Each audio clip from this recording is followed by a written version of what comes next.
sambil ngopi mencari inspirasi, ngobrol di warung pojok asri.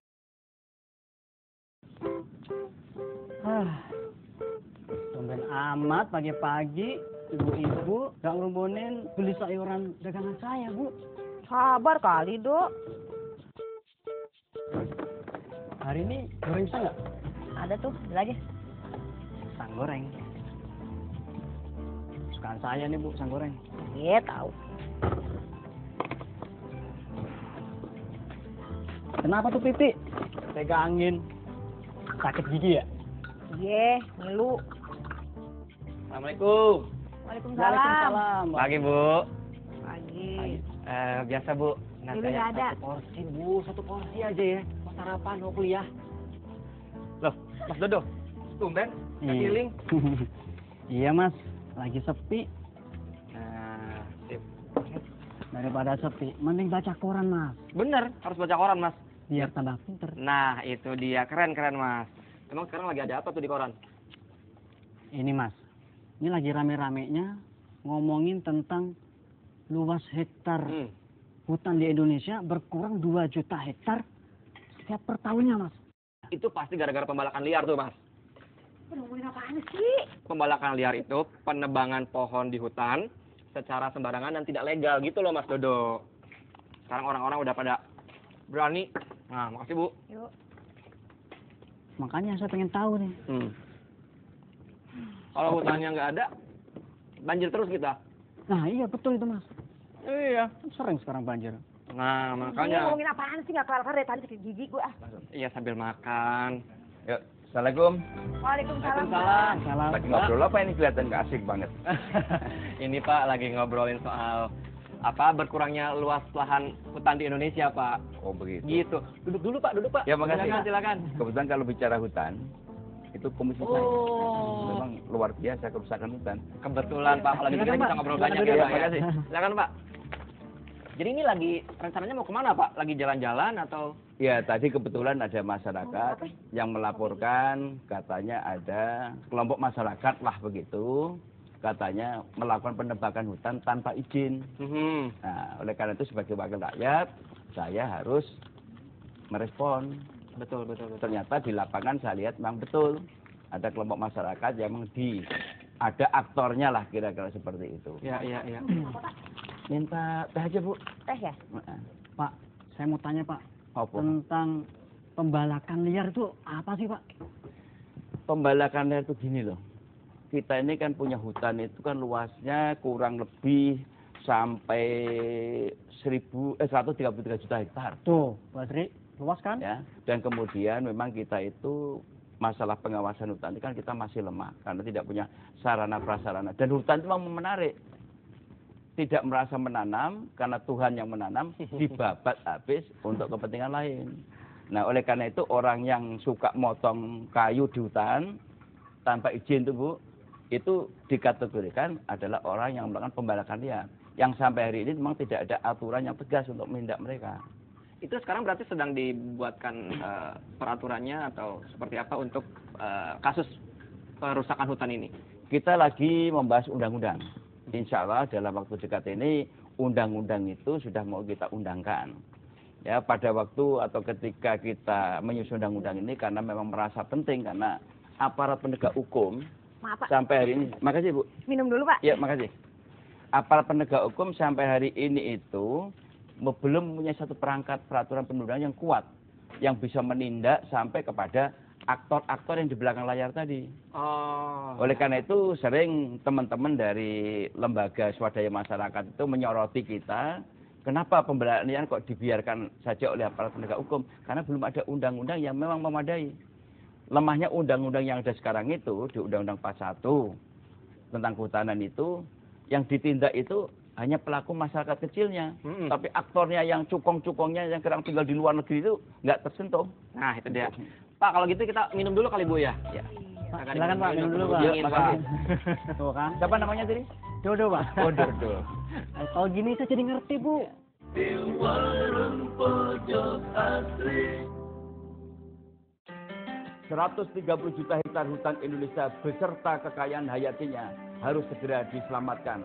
Setiap tahun 2 juta hektar hutan kita dirusak oleh oknum-oknum yang tidak bertanggung jawab.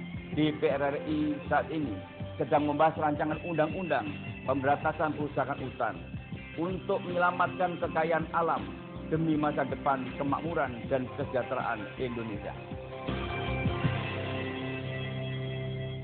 Di warung pojok asri. Maaf Pak, ini tadi kalau Bapak yang ini dari DPR, kalau yang baju merah ini dari mana ya Pak? Saya dari WALHI, Wahana Lingkungan Hidup Indonesia. Oh Mas dari Walhi. Iya. LSM. Nah ini kebetulan nih ada dari LSM juga, saya mau tanya sekalian perbedaan antara perusakan hutan dan pembalakan liar itu seperti apa tuh Pak? Pembalakan liar itu proses pengerusakannya. Kerusakan itu bentuk kehancuran hutannya. Pembalakan liar itu populer dari tahun 80-an Ya. sampai 2004 ketika HPH itu mencapai 72 juta hektar di Indonesia. Nah 2004 itu kan banyak HPH dicabut itu izinnya. Sehingga pembalakan liar itu sudah tidak banyak lagi terjadi. Yang ada sekarang itu pengerusakan hutan oleh pertambangan, perkebunan kelapa sawit, dan HTI. HPH itu tinggal 25 juta sekarang itu sekitar itu di daerah Papua dan di daerah Kalimantan. Ya. Pembalakan liar itu dibilang tadi sudah tidak ada lagi karena hutannya udah habis. Persoalannya, kalau hutannya masih ada ya tetap aja tenebang terus mereka. Itu yang membuat saya prihatin Pak, hutannya udah habis gimana mau dibalas lagi gitu ya. Ini biasanya kan yang melakukan hal itu adalah katakanlah oknum namanya. Ada sanksi khusus atau tindakan khusus buat oknum itu misalnya. Kalau kita lihat konteksnya dalam penegakan hukum itu kan undang-undang ya. Ada undang-undang nomor 41 tentang kehutanan itu memang belum mengatur secara tegas terhadap masalah sanksi hukum terhadap siapapun yang melakukan pembalakan liar. Oleh karena itu, tadi dikatakan oleh teman kami dari LSM ini, dari Wali, ya, kenapa DPR itu sekarang lebih maju ke depan? Karena memang yang namanya pembalakan liar itu sudah mulai berkurang karena bukan karena kesadaran, tapi hutannya memang sudah nggak ada. Ya. Oleh karena itu sekarang terjadi ya kerusakan kerusakan itu juga akibat daripada perilaku. Ada pekebun, ya, ada juga penambang yang tidak bertanggung jawab. Ini yang juga harus kita atur. Oh iya betul. Kan hutan ini kan harus dijaga kelestariannya. Karena di dalam ketentuan undang-undang itu kan hutan itu mempunyai multifungsi ekonomi, boleh dikelola. Iya. Secara aspek ekonomi, katalah untuk perkebunan, untuk industri kayu, tetapi harus ada tanggung jawab. Atau kemudian juga menyangkut masalah aspek sosial. Di dalamnya itu ada masyarakat adat yang harus dilindungi. Dalam undang-undang itu jelas. Ya, jadi masyarakat adat tidak boleh diperlakukan diskriminasi, kemudian yang besar-besar masuk, terus kemudian masyarakat adat digusur seenaknya sendiri. Nggak boleh. Itu juga ekologi yang menyangkut masalah aspek lingkungan. Nah, lingkungannya harus dijaga karena hutan itu merupakan paru-paru dunia. Di mana Indonesia ini mempunyai hutan termasuk yang terbesar di dunia setelah Brasilia. Iya, betul. Nih, makanya dunia itu sangat bergantung dengan Indonesia, tapi Indonesia tidak boleh disetir oleh dunia luar gitu loh. Makanya ini fungsinya dibikin undang-undang itu ya Pak ya. Bikin undang-undang itu. Siapapun, apakah itu perusahaan swasta nasional, apakah itu perusahaan asing, ini lagi kita susun. Mudah-mudahan dalam bulan ini undang-undang itu bisa kita sahkan. Oh, jadi memang untuk ada tamu. Assalamualaikum. Salam. Ini luar biasa deh. Jenderal ke warung ini. Udah lama kita nggak ketemu Bu Asri nih. Mas, kabar Mas? Lagi kongko-kongko ini. Kayaknya serius sekali. Ini Pak. Iya ini. Assalamualaikum. Kopi. Waalaikumsalam. Pelan-pelan, Pak. Ya. Sekali-sekali boleh ngecek juga ini. Ya, boleh, Pak. Tinggal telepon. Ke hutan ya? Hah? Ke hutan ngecek. Astagfirullahaladzim. Hutan mana bisa? Dari mana? Pak Irjen. Irjen. Wow. Kenalan dulu. Nggak pernah nonton TV sih. Iya, Pak Irjen sering lihat di TV nih. Ini juga kita lagi seru nih, Pak. Iya. Ngomongin Cerita apa? soal ini ya Pak tadi penebangan liar, pembalakan Ini hutan. polisi yang satu Oh, itu iya. mengenai masalah kehutanan. Wah, Iya. butuh yang seperti itu Pak kita memang. Tapi emang berat sih penegakan hukum di bidang hutan itu. Maaf Pak. Tapi ini berarti memang Makasih, Bu Asri. Iya. pengawasannya ada di kepolisian ya, pembalakan liar itu atau? Kehutanan juga ada, kepolisian juga ada, nanti ada apa namanya, ada instansi-instansi yang terkait. Ngomong-ngomong, undang-undangnya udah jadi belum? Insya Allah, undang-undang ini memang begini. undang-undang ini sudah dibahas 5 tahun yang lalu gagal. Termasuk ini kan ada indikasi ya Pak Ardi, mohon maaf. Sekarang kita ada masyarakat yang menuduh ada oknum polisi yang terlibat, ada oknum tentara yang terlibat, ada oknum dari pemerintah yang terlibat dari pusat maupun daerah. Nah, oleh karena itu undang-undang ini juga ada aktor-aktor tadi yang tinggal di luar negeri pun bisa menyuruh orang Indonesia suruh motong kayu, kemudian mereka yang menerima di luar negeri, gitu kan. Nah, oleh karena itu dalam undang-undang ini itu nanti akan dibangun atau dibentuk satu lembaga yang betul-betul terdiri dari beberapa instansi tadi yang akan melakukan tindakan hukum. Kalau bicara tentang masa tindakan hukumnya nanti polisi ada di depan karena polisi sebagai penyidiknya. Oknum-oknum tadi yang selama ini tidak tersentuh oleh Undang-Undang 41 Kehutanan itu sekarang bisa diberikan hukuman 2 kali lipat daripada masyarakat biasa. Jangan sampai kita yang kecil-kecil lagi yang ditangkap, Pak. Nah, itu sudah dilindungi. Di dalam Undang-Undang 41 itu, keberadaan masyarakat adat itu dilindungi. Boleh memotong, boleh memanfaatkan untuk kehidupan mereka. Oh, kalau buat Nggak tuh di daerah situ tuh. Nah, ini Bu Asri. Ibu cerdas juga ini. Pertanyaan Ibu ini. Kita lagi yang disiksa. Ini Bu, lemahnya undang-undang kita itu Bu. Ketika diundangkan, dianggap masyarakat udah tahu, sosialisasinya lemah. Nah, sekarang Pak, iklanin di TV kali ya. Kita diajak nih jadi nah itu betul. Itu harusnya betul diiklankan betul. Penegakan aturan Ya. masalah hutan tuh banyak sekali tuh tantangannya. Tadi bilang sama Pak Firman kemarin, ada minimal ada 6 undang-undang yang bersinggungan tuh. Pak, ngomong-ngomong, 6 loh bentar undang-undang. dulu Pak. Sebelum 6 yang disebutin, ngopinya dilanjutin dulu Pak. Oh, Buru dingin. Makanya. Panas benar. Di warung pojok asri 130 juta hektar hutan Indonesia beserta kekayaan hayatinya harus segera diselamatkan. Setiap tahun 2 juta hektar hutan kita dirusak oleh oknum-oknum yang tidak bertanggung jawab. DPR RI saat ini sedang membahas rancangan undang-undang pemberantasan perusakan hutan untuk menyelamatkan kekayaan alam demi masa depan kemakmuran dan kesejahteraan Indonesia. di warung pojok asri. Pak, sekarang Pak jelasin Pak yang 6 tuh Pak. Iya, ini minimal ada 6 undang-undang nih. Saling bersinggungannya Pak Firman, Iya, kita pernah betul. ngomong. Yang pertama ada undang-undang kehutanan sendiri. Yang kedua undang-undang mineral dan batu bara. Ketiga ada undang perkebunan. Ada undang-undang lingkungan hidup. Otonomi daerah. Ada undang-undang otonomi daerah. Karena Undang-undang perizinan itu kehutanan sendiri. terus tata ruang. Tambah lagi mungkin ada korelasinya undang-undang Badan Pertanahan Nasional, Pak. Betul. Karena ada persertifikan tanah dan sebagainya. Ada 6 minimal. Ada tambah lagi tadi undang-undang tata ruang. Tata ruang. Ada 7. Itu bersinggungan. Nah, ketika aparat penegak hukum menegakkan hukum aturan juga demikian kesulitannya. Mana nih undang-undang yang mesti diprioritaskan? Karena itu semua bersinggungan. Bayangkan aja, ada juga yang katanya kehutanan, udah hutannya hutan lindung, Ya. di bawahnya dipakai untuk ngeriin tambang, di atasnya buat perkebunan. Banyak seperti itu tuh. Makanya undang-undang ini yang disebut sama Komisi 4 DPR ini mau dibuat, bukan cuma penegakan hukum, tapi pencegahannya juga demikian. Kalau sudah penindakan, sanksinya diperberat gitu. Gini, undang-undang itu kan derajatnya kan sama. Jadi antara undang-undang satu dengan undang-undang yang lain itu derajat yang sama. Oleh karena itu ketika ada undang-undang yang tumpang tindih tadi, itu harus dilakukan harmonisasi. Nah, inilah pentingnya supaya hutan itu bisa terjaga secara menyeluruh, baik dari tingkat pusat sampai daerah. Undang-undang yang overlapping tadi itu harus segera diharmonisasi supaya ke depan itu hutan kita itu betul-betul mempunyai satu pelindungan yang terintegrasi lintas sektor, lintas daerah dan lintas pusat gitu. Pak Firman, Ya. undang-undang itu derajatnya sama, pemberlakuannya yang tidak sama kadang itu.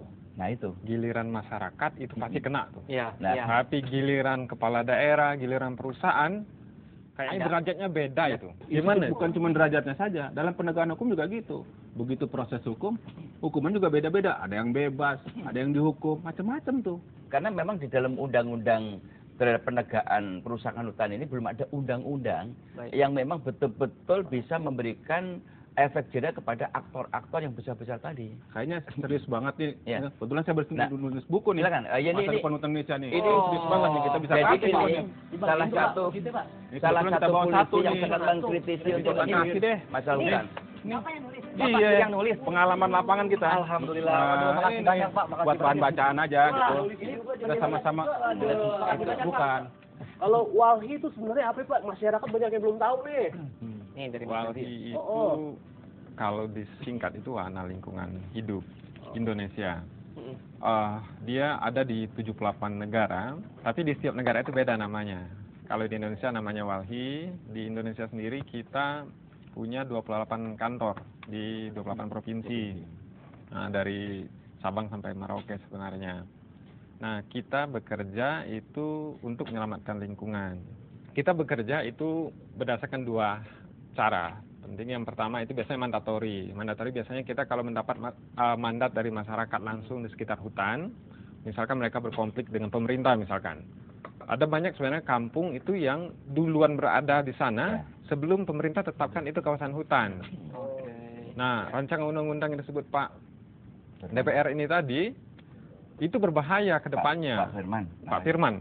Nah, karena dari data kita itu ada 1.500 desa itu berada dalam kawasan hutan.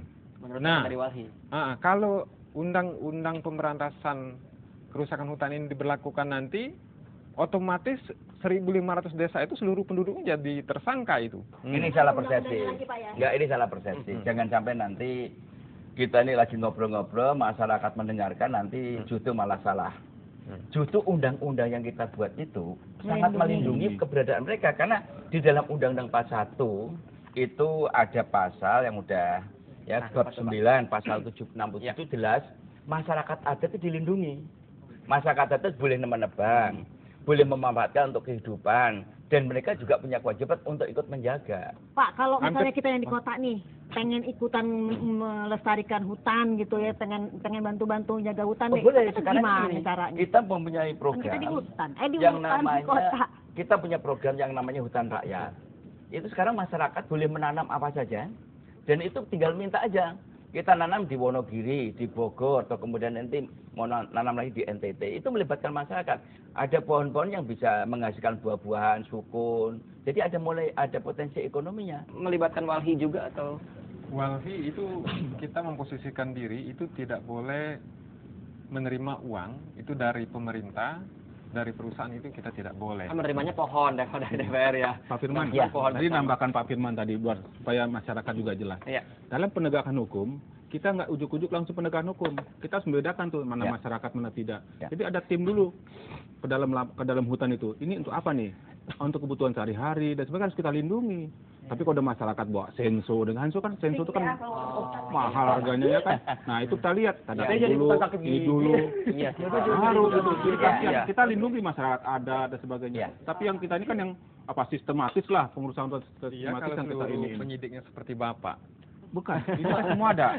Mabes Polri punya tim, Polda juga punya tim. Tapi memang anggaran terbatas, sehingga kita secara prioritas mana yang mau kita tegakkan hukum ini supaya punya efek jerah. Iya, dari tadi Pak. Iya nih. Situasi hutan di Indonesia tuh Pak. Ada patah-patahnya segala nih. Di warung pojok asri. 130 juta hektar hutan Indonesia beserta kekayaan hayatinya harus segera diselamatkan. Setiap tahun 2 juta hektar hutan kita dirusak oleh oknum-oknum yang tidak bertanggung jawab. DPR RI saat ini sedang membahas rancangan undang-undang pemberantasan kerusakan hutan untuk menyelamatkan kekayaan alam demi masa depan kemakmuran dan kesejahteraan Indonesia. Di warung pojok asri. Pak, boleh nggak minta contoh gimana caranya untuk menyelamatkan hutan, mencegah dari kerusakan itu tuh Pak? Buat kita orang-orang awam gitu Pak.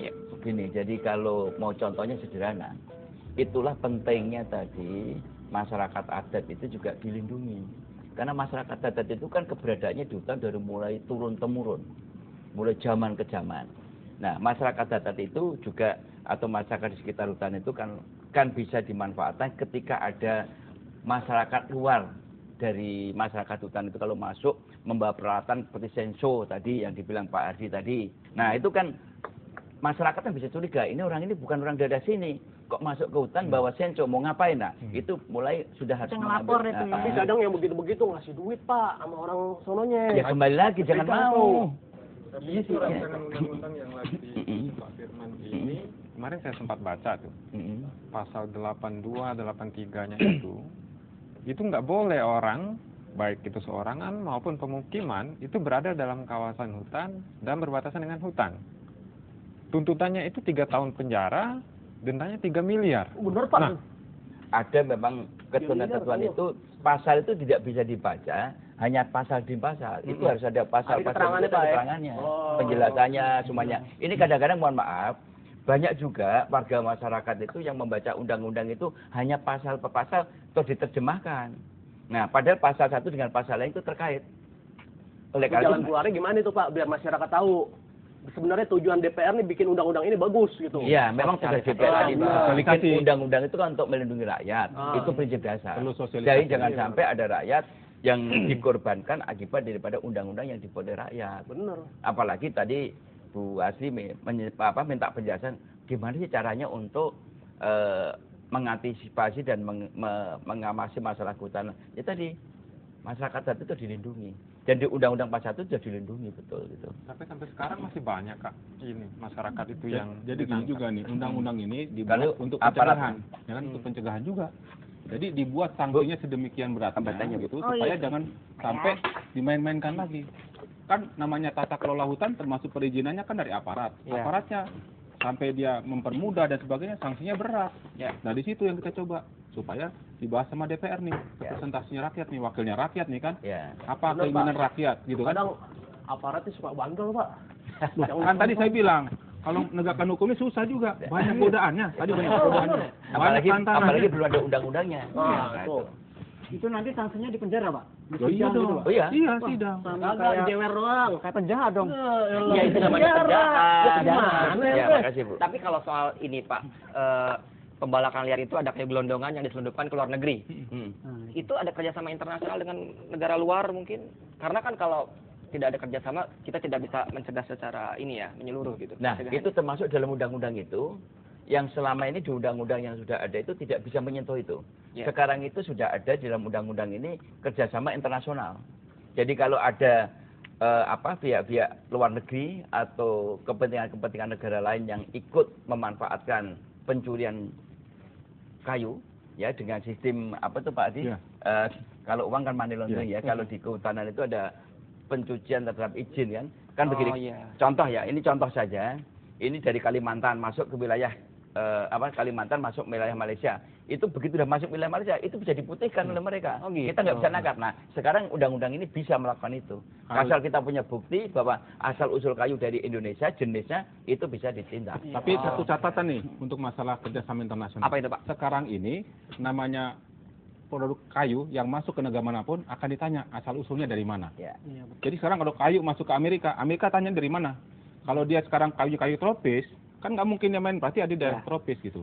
Nah, tapi kita boleh mengikuti bantuan-bantuan internasional untuk bagaimana mencegah, tapi yang paling penting adalah bagaimana kita mengatur regulasi kita di negara kita. Betul. Dan Karena memang- nggak bisa, mereka tuh kebutuhan kayak masuk ke Cina. Ya kan mereka mendapatkan itu beruntungan buat dia. Iya. Nah, secara sistematis, jadi kita harus menguatkan sinergitas aparat kita untuk melindungi hutan Setuju kita. Pak. Jadi memang perundangan ini dirancang untuk memperbaiki kondisi pembalakan di hutan tadi gitu loh. Ngerti kan Bu? Kan tambah sakit gigi tuh lihat tuh. Bener sama sakit gigi tuh mikirinnya. Ya makanya orang sakit gigi jangan lo sewot-sewotin mulu, kena semprot. Gak bisa mikir gue jadinya. Emang biasanya mikir. Mikir. Tuh, kan kena semprot gua bilang, ah Bang Ramlan.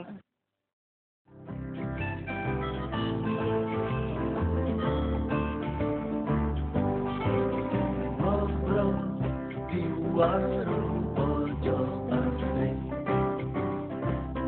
sambil ngopi mencari inspirasi, keluarkan aspirasi dan semua yang ada di hati, bukan untuk cari sensasi, tapi untuk kemajuan negeri. Ngobrol di warung pojok asri.